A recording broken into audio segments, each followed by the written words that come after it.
What's up, tribe? How you guys doing? Go ahead and hit that subscribe button. I hope you like this video. So look, y'all, there's a new series. It's not like a long-term show. It's just like a short, series on Playboy over on the A&E network. So I figured I would watch it and I would let y'all know what I got coming up. All right, so it's called Secrets of Playboy. It's coming on A&E. I'm not sure how many parts it has, but I know it's at least two because the first two came on tonight.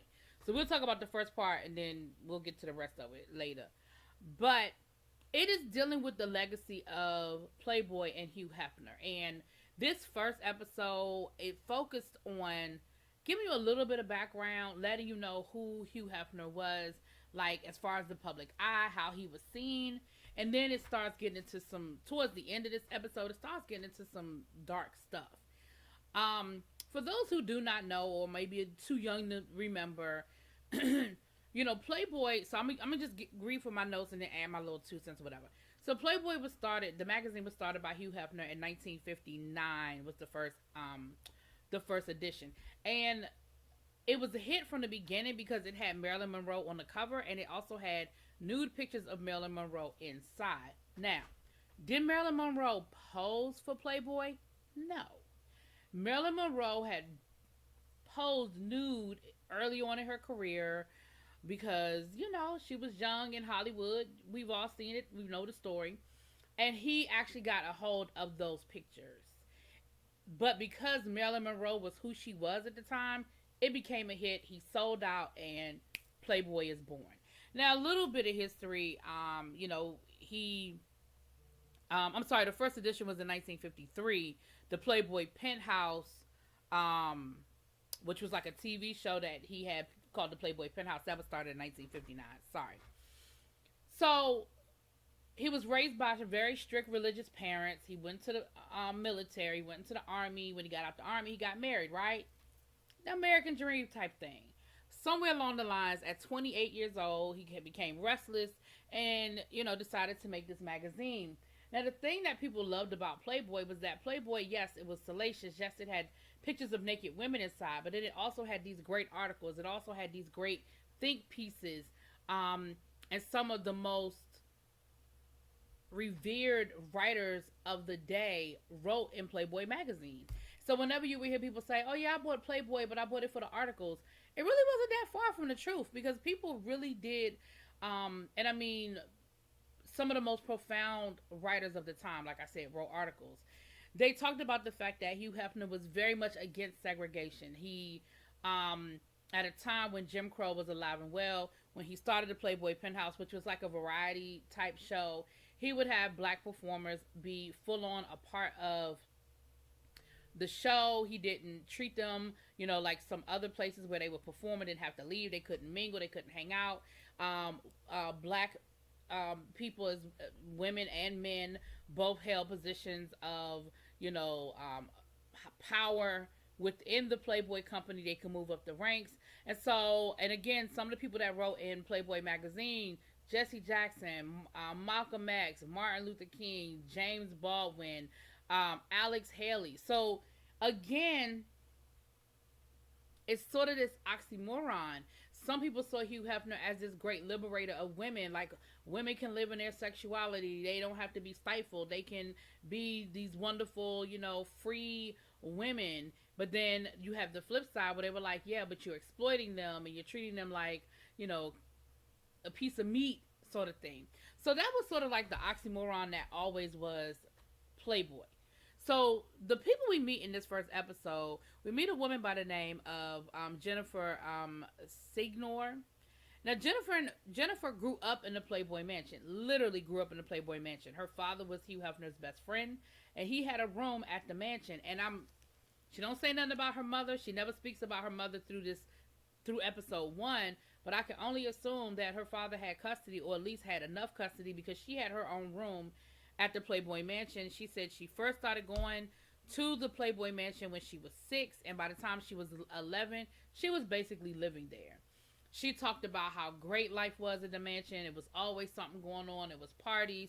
She said how great, friend she was with the playmates, and they babysat her, and all these wonderful things. She talked about the skate parties on the tennis courts and playing backgammon with Hugh Hefner and the game room that was full of, arcade games and pinball machines and stuff. So she talked about this great Shangri-La of a childhood.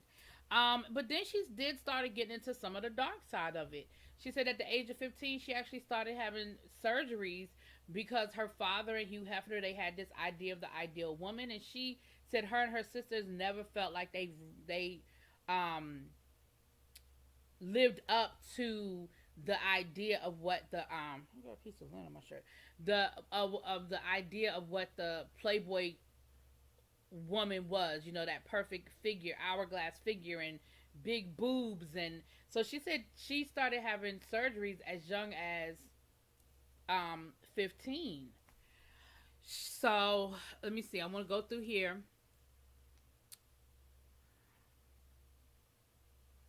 He bought the Playboy Mansion in 1971, and so that's where it pretty much started. He was very strict on the servants. We saw his valet by the name of Stefan. He talked about how they weren't allowed to talk to the playmates. They were very much reminded that these women are not your friends. You don't build relationships with them. You don't talk to them. He said the instructions were given were very strict. He said Hugh Hefner drank about 25 Pepsis a day, and it was a very specific way that the napkin had to be folded when he presented the Pepsi. He said he ate M&Ms and licorice all day, and again, it was very specific how he was to be addressed and how he was to be given his food. There were also cameras throughout the mansion. There were cameras all over the mansion and microphones. Even security wore cameras on their suits, so they would be videotaping everything as they went through.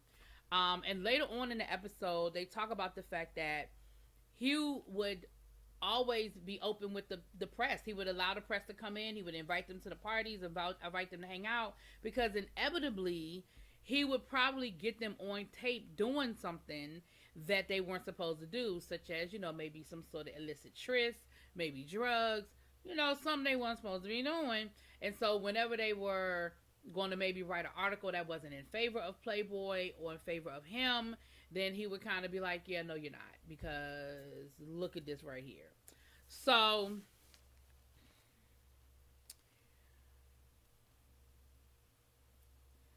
at the age of 16, Jennifer actually started having an affair with one of Hugh Hefner's girlfriends. Said the whole mansion knew about it. The servants knew. Hugh Hefner knew. Hell, her daddy knew. And again, I think it goes back to that double standard that, well, it's just two girls, it's not a big deal. But this woman was over the age of 18, Jennifer was under the age of 18, and they were having a full-on affair, basically in front of everybody. She said that one night,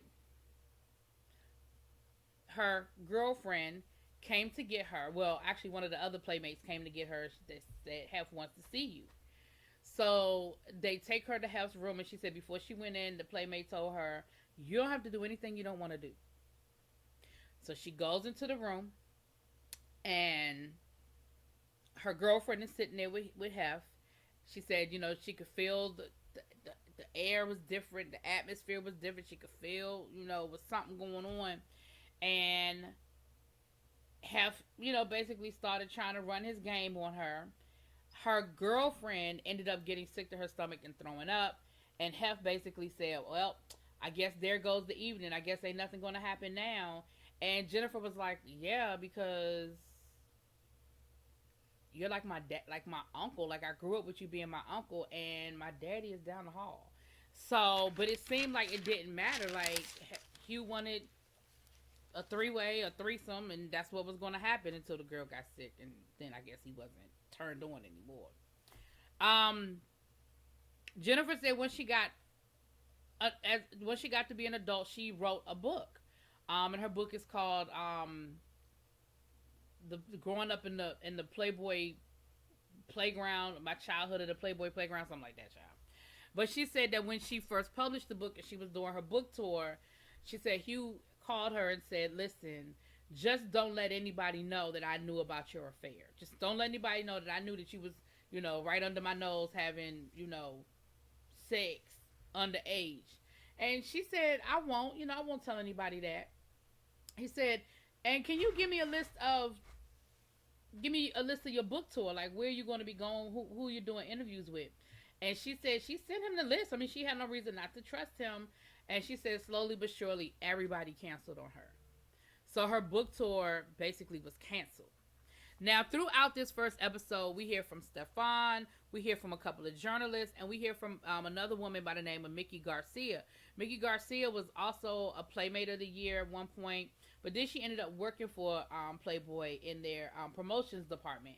She wrote a book as well, and the same thing happened to her book that happened to Jennifer. It was basically silenced. There were a couple other women that they interviewed, and one woman said, listen, it was my job to basically read these books that were supposed to come out, and a lot of them never saw the light of day. Like, we made sure that we killed it. So towards the end of this first episode, they get to talking about how many scandals that were covered up that took place either in the Playboy mansion, in his penthouse in Chicago, or just in connection to Playboy. There were overdoses at the mansion.